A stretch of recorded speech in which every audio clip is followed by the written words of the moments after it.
তোমরা কি জানো ইন্ডিয়াতে এমন একটা জায়গা আছে যেখানে গেলে মনে হবে তোমরা মালদ্বীপসে চলে গেছো। তো এই জায়গাটা হলো Andaman Nicobar island. Trust me, তোমরা যদি সোশ্যাল মিডিয়াতে আন্দামানের ভিডিও দেখে থাকো, রিয়েল লাইফে কিন্তু তার থেকেও বেশি সুন্দর। কারণ এখানকার সমুদ্রের জল এতটাই নীল, এতটাই পরিষ্কার যে তোমরা পুরো নিচ অবধি দেখতে পারবে। আন্দামান গেলে তোমরা কী কী এক্সপিরিয়েন্স করতে পারবে? First, Radhanagar beach, famous for sunset view. এখানে সানসেট দেখলে কিন্তু পুরো আনরিয়েল লাগে।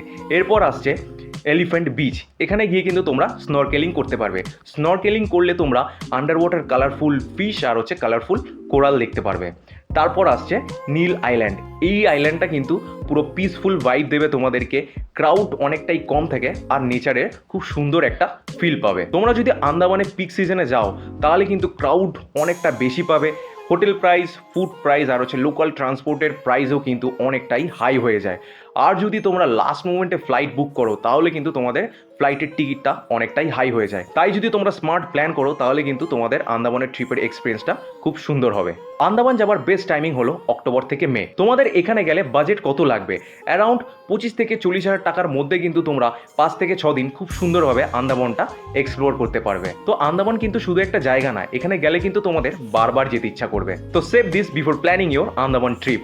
আর আমাকে ফলো করে নাও এরকমই ট্রাভেল রিলেটেড ভিডিও দেখার জন্য।